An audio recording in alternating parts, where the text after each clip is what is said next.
જી વિરોધ જો હજી અમારા ફેવરમાં ડિસિઝન નહીં આવે તો વિરોધ અમારો આજ રહેશે. રણનીતિ અમારી આગળની એ છે કે નાનામાં નાનું બાળક પણ આના વિરોધી થઈ ગયું છે. આપ જોતા હશો તો શેરીએ શેરીએ ગલીએ ગલીએ 12,600 ગામડા અને 352 તાલુકામાં અમે વિરોધ 252 તાલુકામાં અમે વિરોધ કરવાના છીએ. અને પ્લસ આગળ જતા એક મહાસંમેલન પણ યોજીશું, મહારેલી પણ યોજીશું અને બનશે તો અમે રોડ ઉપર પણ ઉતરીશું, પણ સરકારના કોઈ કાયદાના ઉલ્લંઘનમાં નહીં કે આજે અમે પણ એને પણ ડિસ્ટર્બ કરવા નથી માંગતા. સમજો તો એક વ્યક્તિગત અમારી વિરોધ છે, એક વ્યક્તિ ખાલી એક રૂપાલાભાઈનો જ વિરોધ છે.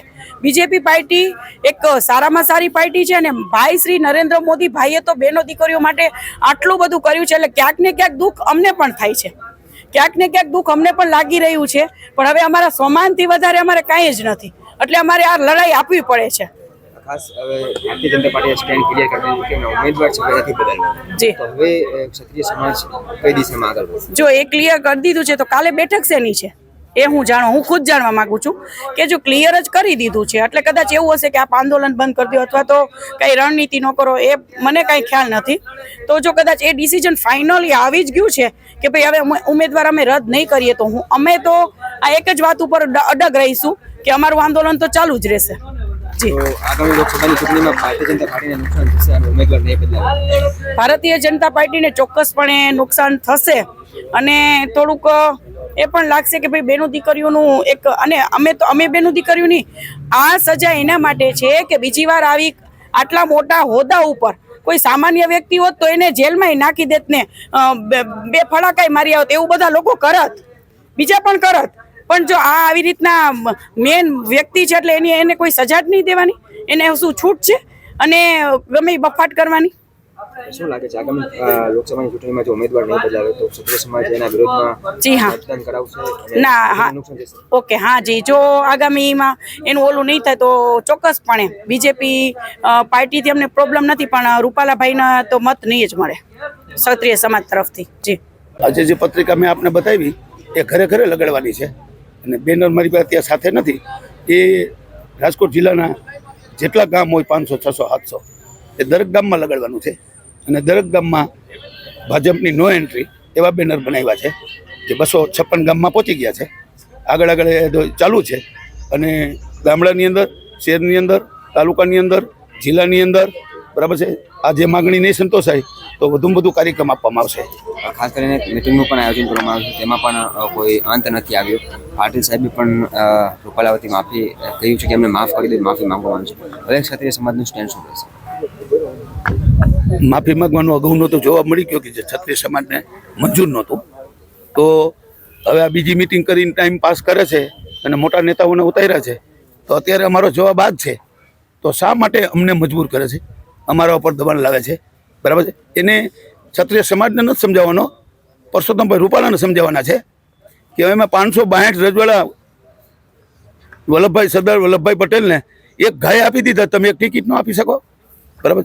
એટલે એ વસ્તુ અત્યારે જે છે, આવતીકાલે જે મિટિંગ છે એમાં બધાનો એક જ સૂર છે, પણ સમાજમાં એ રોષ છે. જોજો સમાધાન ન થાય, સમાધાનની વાત જ ક્યાં છે?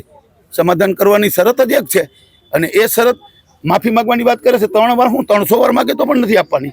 એટલા માટે નથી આપવાની કે છે ને ક્ષત્રિયનો ધર્મ છે માફી આપવાનો, પણ આ માફી આપવા જેવું કૃત્ય નથી અને આ માફી સહન થાય એવી નથી. અને એમાં રાજપૂતોની રોડ સુધી ઉતરી આવી છે એ પણ આ 75 વર્ષમાં પહેલો દાખલો છે અને આવું ભવ્ય આંદોલન થયું હોય એ પણ 75 વર્ષમાં આ પહેલો દાખલો છે. ક્ષત્રિયોને અન્યાય ખૂબ થયો છે પણ ક્યારેય આંદોલન નથી કર્યું બરાબર છે, કોઈ જાતના દેખાવો નથી કર્યા. પછી ટિકિટ ન મળતી હોય તો ભલે બરાબર છે, 562 રજવાડાના સ્ટેચ્યુ કે એની નાની હિસ્ટ્રી બનાવીને મ્યુઝિયમ બનાવવાનું હોય તો ભલે, એક પણ વસ્તુ રાજપૂત સમાજને માગોઈ નથી મળતી. કે આ રોષ વધારે છે એ એના જોતાં તમને પણ ખ્યાલ આવી જાય કે રાજપૂત કોઈ દી માગે નહીં, રાજપૂત આપનાર છે ને એ ક્ષત્રિયનો ધર્મ છે બરાબર છે. માફ કરવા તો એનો ધર્મ છે જ. તો રાજપૂતને માગવા જાય અને આપે એવો આ રાજપૂત સમાજ નથી, એટલે ક્યારેય નથી માગ્યું. આપે તો ઠીક છે, ના કે ન દે ઉસકા ભલા, ન દે ઉસકા ભી ભલા. એટલે આવતીકાલની મિટિંગમાં પણ વધારે રોષ થયો આજનું બપોરનું નિવેદન જોતા. મને એટલા બધા ફોન આવે છે, એટલી બધી વાત આવે છે. મેં એને વચન આપ્યું છે કે ક્ષત્રિય તરીકે હું સામાજિક માણસ છું, બોલીને ફરીશ નહીં અને તમારી જે વાચા છે, તમારી જે હૈયાવરાળ છે અને તમારી જે ટિપ્પણી વિશે માગણી છે એ જ માગણીની વાત કરવામાં આવશે અને એ જ વાત ઉપર અડગ રહેવામાં આવશે. એ વાતની બહાર ક્યાંય જવાનું નથી. અને અમે એમને વિનંતી કરશું જે રાજકીય માણસો સમજાવ્યા છે. રાજકીય માણસો સમાજને આદેશ ન કરી શકે, સમાજ રાજકીય માણસને આદેશ કરી શકે. કારણ કે રાજકીય માણસ એક ક્ષત્રિયનો એક વિભાગ છે ને ક્ષત્રિયોની સંખ્યા જોતા એમને ટિકિટ મળે છે. બરાબર છે. કાલની જે બેઠક છે તમે એમાં હાજર રહેવાના છો? હા, હું હાજર રહેવાનો છું ને, એ જ વાત કરું છું. હા, અને એમાં કયા કયા મુદ્દાઓ હશે કે જે તમારા તરફથી રાખવામાં આવશે? એ કઈ મુદ્દો નહીં, એક જ મુદ્દો, પરસોત્તમભાઈની ટિકિટ હટાવો, કા પરસોત્તમભાઈ પાછી ખેંચે ને કા ભાજપ પાછી ખેંચી લે. આજે CR પાટીલે સ્પષ્ટ રીતે એવું કહ્યું છે કે ઉમેદવાર નહીં બદલવામાં આવે તો હવે ક્ષત્રિય સમાજનું શું વલણ રહેશે? એ જ કહું છું ને, નહીં બદલાવવામાં આવે તો ભાજપે ભોગવવાનું રહેશે. કાયમ ભાજપ સાથે આ ક્ષત્રિય સમાજ રહ્યો છે. સૌરાષ્ટ્રની કઈ કઈ એવી બેઠકો છે કે જ્યાં અસર થઈ શકે છે? ગુજરાતની એવી 8 બેઠકો છે કે જ્યાં 4 લાખથી વધારે મતદાન ક્ષત્રિયોનું હોય. ખાસ કરીને દેશભરમાં આમના પડઘા પડી શકે છે. કયા કયા રાજ્યોમાં પડી શકે છે? અત્યારે રાજસ્થાન, MP, યુપી, મહારાષ્ટ્ર, બરાબર છે. અમે રાષ્ટ્રવ્યાપી આંદોલન કર્યું જ નથી અને હવે એટલો સમય નથી. આ પ્રશ્ન છે એ 22 કરોડ ક્ષત્રિયોનો છે.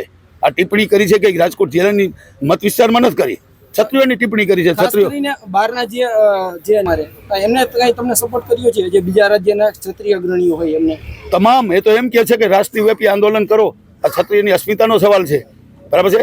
પણ અમારે તો પરસોત્તમભાઈને એકને હટાવવાના છે અને સમગ્ર ભારતમાં આંદોલન કરી, બરાબર છે. બીજા ક્ષત્રિયોને ક્યાં અમારે મુશ્કેલીમાં મૂકવા કે હેરાન કરવા, બરાબર છે. કે નેતાગીરી છે ભાજપની છે તો એને તો ભાજપ આદેશ કરશે તો એને એ રીતે જ ચાલવાનું રહેશે. ખાસ કરીને રાજકોટ બેઠકમાં તમને વાંધો છે? અન્ય રાજ્યોમાં જે અન્ય જે બેઠકો છે ત્યાં તમે ભાજપને સપોર્ટ કરશો? ભાજપને તો સપોર્ટ